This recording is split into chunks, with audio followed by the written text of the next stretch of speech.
2023년 1월 20일 금요일 새벽 기도회를 하나님께 올려드리도록 하겠습니다. 오늘 이 시간에 함께 보실 하나님의 말씀은 열왕기하 20장 말씀입니다. 열왕기하 20장 말씀을 제가 봉독해 드리도록 하겠습니다. 그때 히스기야가 병들어 죽게 되매 아모스의 아들 선지자 이사야가 그에게 나와서 그에게 이르되 여호와의 말씀이 너는 집을 정리하라.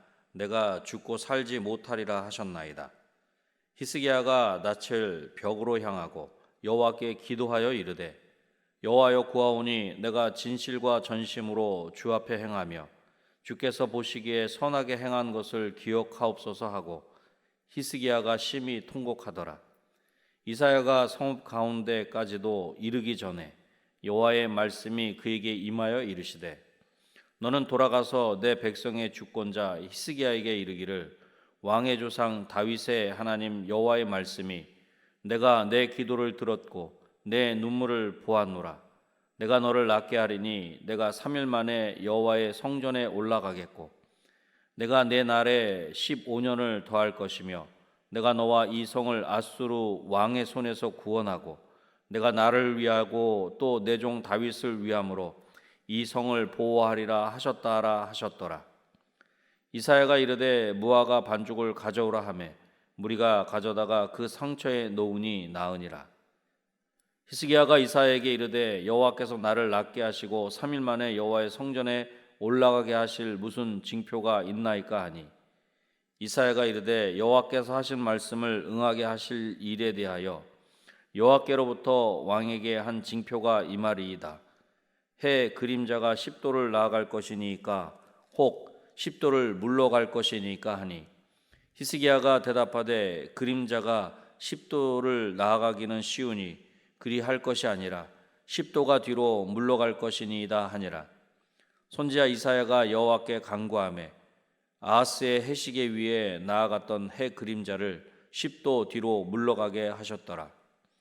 그때에 발라단의 아들 바벨론의 왕 부로닥 발라단이 히스기야가 병들었다 함을 듣고 편지와 예물을 그에게 보낸지라. 히스기야가 사자들의 말을 듣고 자기 보물고에 금은과 향품과 보배로운 기름과 그의 군기고와 창고의 모든 것을 다 사자들에게 보였는데 왕궁과 그의 나라 안에 있는 모든 것 중에서 히스기야가 그에게 보이지 아니한 것이 없더라. 선지자 이사야가 히스기야 왕에게 나와 그에게 이르되 이 사람들이 무슨 말을 하였으며 어디서부터 왕에게 왔나이까? 히스기야가 이르되 먼 지방 바벨론에서 왔나이다 하니 이사야가 이르되 그들이 왕궁에서 무엇을 보았나이까 하니 히스기야가 대답하되 내 궁에 있는 것을 그들이 다 보았나니 나의 창고에서 하나도 보이지 아니한 것이 없나이다 하더라. 이사야가 히스기야에게 이르되 여호와의 말씀을 들으소서. 여호와의 말씀이 날이 이르리니 왕궁의 모든 것과 왕의 조상들이 오늘까지 쌓아두었던 것이 바벨론으로 옮긴 바 되고 하나도 남지 아니할 것이요 또 왕의 몸에서 날 아들 중에서 사로잡혀 바벨론 왕궁의 환관이 되리라 하셨나이다 하니 히스기야가 이사야에게 이르되 당신이 전한 바 여호와의 말씀이 선하니이다 하고 또 이르되 만일 내가 사는 날에 태평과 진실이 있을진데 어찌 선하지 아니하리오 하니라. 히스기야의 남은 사적과 그의 모든 업적과 저수지와 수도를 만들어 물을 성 안으로 끌어들인 일은 유다 왕 역대 지략에 기록되지 아니하였느냐. 히스기야가 그의 조상들과 함께 자고 그의 아들 므낫세가 대신하여 왕이 되니라. 아멘. 열왕기하 20장 1절을 보면 그때 히스기야가 병들어 죽게 되매 그렇게 말씀합니다. 히스기야 왕이 병들어 죽게 된 그때라는 것입니다. 오늘 본문을 중심으로 그때라는 제목으로 말씀을 전하고자 합니다. 그때 우리는 어떻게 해야 합니까? 첫 번째로는 더욱 기도해야 합니다. 본문 2절 말씀을 보겠습니다. 히스기야가 낯을 벽으로 향하고 여호와께 기도하여 이르되. 이사야 선지자로부터 삶을 정리하라는 하나님의 말씀을 전해들은 히스기야 왕은 낯을 벽으로 향하고 여호와 하나님께 기도합니다. 히스기야는 자신에게 닥친 인생의 위기가 하나님으로부터 말미암은 것이기에 인간으로서는 어떻게 할 수 없는 일이라는 것을 알았습니다. 그래서 히스기야는 기도합니다. 히스기야는 하나님만이 자신을 그 위기에서 구하실 수 있다는 것을 알았던 것입니다. 결국 히스기야는 하나님께 은혜를 입어 자신에게 닥친 인생의 위기를 넘길 수 있었습니다. 사랑하는 성도 여러분, 우리는 오늘 본문을 통해서 인생의 위기를 직면하였을 때 최선의 방법이 무엇인지를 알아야 합니다. 우리는 대개 인생의 위기를 만나면 우리 자신의 힘으로 극복하려고 합니다. 그리고 자신의 힘으로 안 되면 다른 사람을 의지하려고 합니다. 물론 위기의 순간에 그것을 극복하기 위해 모든 노력을 다 기울여야 합니다. 하지만 우리의 힘으로 위기를 극복하려고 하면 좌절할 수밖에 없는 것입니다. 왜냐하면 인생의 위기는 우리의 힘으로 극복할 수 있는 것이 아니기 때문입니다. 우리의 노력으로 극복할 수 있는 것이라면 그것은 인생의 위기가 아니라 단지 일시적인 어려움일 것입니다. 인생의 위기는 하나님의 도움 없이는 극복할 수 없는 것입니다. 물론 하나님께서 일부러 우리를 위기에 몰아넣으시는 것은 아닙니다. 하지만 하나님의 허락 없이는 위기는 우리 가운데 닥치지 않는다. 위기가 우리 가운데 직면케 되는 일은 없다는 것입니다. 그러기에 인생의 위기를 해결하실 수 있는 분은 오직 하나님 한 분뿐이십니다. 그래서 우리가 인생의 어려움을 직면했을 때 그것을 대처하는 최선은 하나님을 찾고 하나님께 구하는 것입니다. 우리는 위기의 그때 히스기야처럼 그 문제의 답이 하나님께 있음을 알고 기도의 골방으로 들어가야 합니다.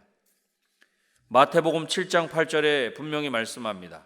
구하는 이마다 받을 것이요 찾는 이는 찾아낼 것이요 두드리는 이에게 열릴 것이니라. 아멘.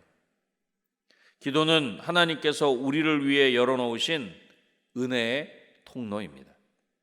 우리에게 허락해 주신 은혜의 통로인 기도를 통해서 하나님의 은혜를 더욱 받아 누리는 저와 여러분이 되시기를 주님의 이름으로 축원합니다.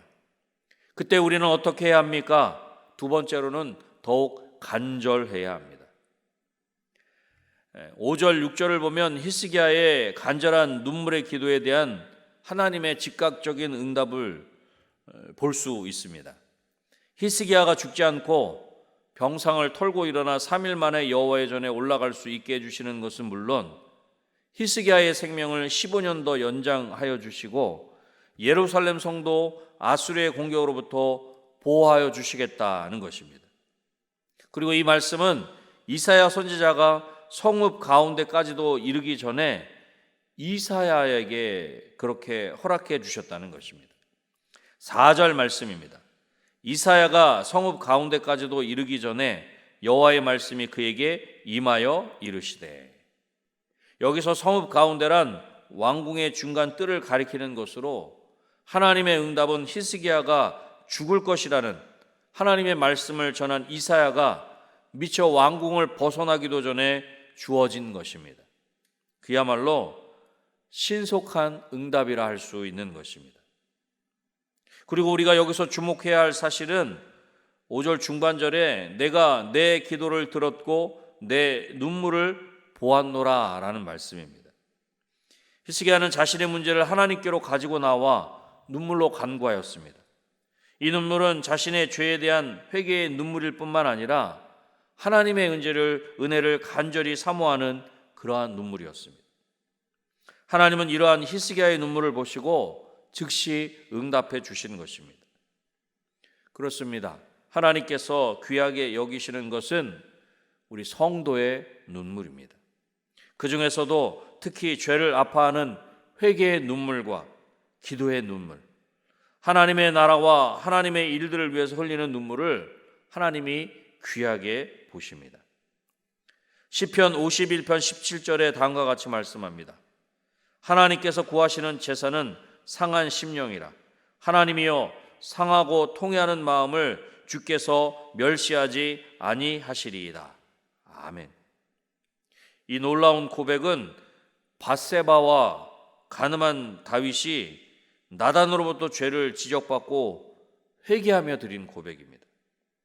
이러한 간절한 눈물의 고백을 드린 다윗은 하나님께 용서를 받았다는 것입니다. 우리를 사랑하시는 하나님 아버지께 간절함으로 그렇게 나아가는 저와 여러분이 되시기를 주님의 이름으로 축원합니다. 그때 우리는 어떻게 해야 합니까? 마지막 세 번째로는 더욱 겸손해야 합니다. 12절을 보면 바벨론 왕 브로닥 발라단이 히스기야가 병들었다는 소식을 전해 듣고 위문하기 위해 사절을 보냅니다. 그런데 13절을 보면 히스기야 왕은 바벨론 왕이 보낸 사절단의 방문을 받고 그들에게 나라의 중요한 것들을 다 보여주었다는 것입니다. 이것은 유다의 주요 시설을 공개함으로써 유다의 국력을 자랑하려는 것입니다. 그러나 지금은 히스기야가 하나님께 곧 죽을 것이라는 사망 선고를 들었다가 하나님께 기도함으로 하나님의 은혜로 생명을 연장받은 때입니다.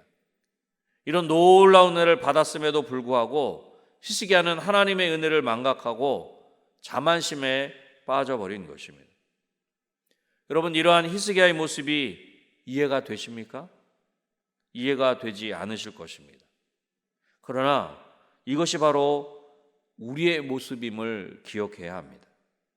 우리는 조금만 방심해도 자만심에 빠지는 연약한 존재입니다.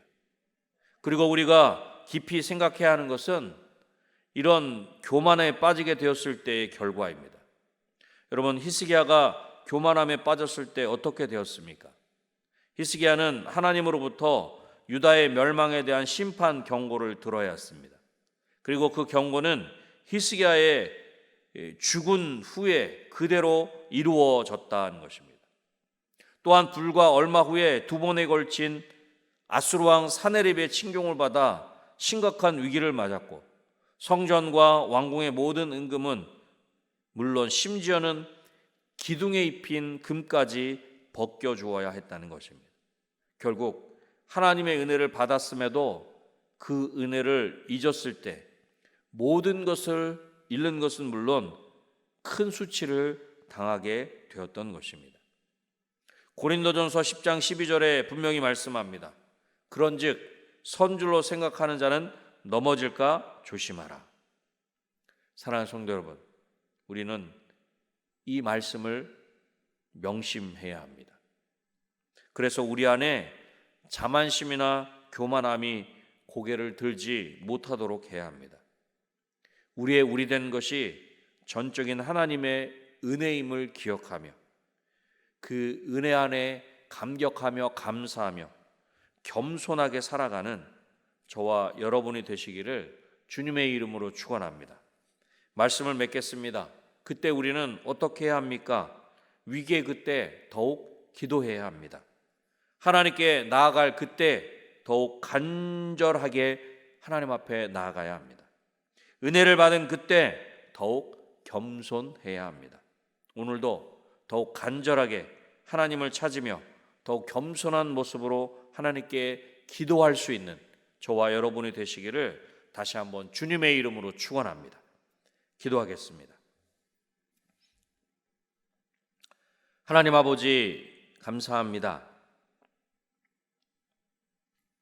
오늘도 저희들을 사랑하여 주셔서 하나님 말씀 앞에 서게 하시고 우리 삶의 자리에 여러 가지 상황 가운데서 우리가 어떻게 해야 하는지 알게 하시니 감사합니다.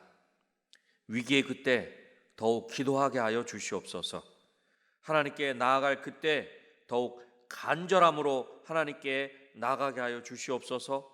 또한 하나님께 은혜를 받은 그때에 더욱 겸손함으로 하나님께 나아가는 우리 모두가 되게 하여 주시옵소서. 그리하여 하나님께 더욱 간절함으로 나아가고 하나님 앞에 더욱 겸손함으로 하나님께 기도할 때에 하나님께서 그 기도를 들으시고 신속하게 가장 좋은 것으로 우리 가운데 응답해 주시는 것을 우리가 친히 경험할 수 있도록, 맛보아 알 수 있도록 도와주시기를 소원합니다. 하나님, 올 한 해 우리 은혜광송교회 기도 제목이 있습니다. 순종하는 교회로, 늘 모이는 교회로, 찬송하는 교회로, 큰 기쁨이 있는 교회 되게 하시고 큰 기쁨이 있는 우리 성도가 되게 하여 주시옵소서. 특별히 아버지 하나님, 1월 28일부터 2월 4일까지 북인도 단기 선교를 아버지 하나님이여 준비하고 있는 가운데 있습니다.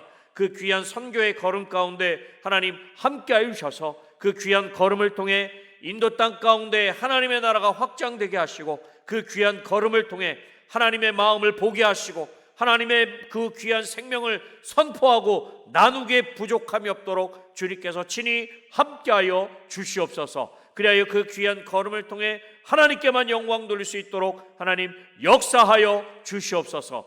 이 시간 위에 여러 가지 기도 제목을 가지고 하나님 앞에 간절히 아뢰을 때에 하나님, 우리의 간절한 기도 가운데 하나님이 친히 응답하시고 가장 좋은 것으로 우리 가운데 친히 응답하여 주시옵소서. 모든 것들을 하나님께 온전히 맡겨드리오며 예수님의 이름으로 기도드립니다. 아멘.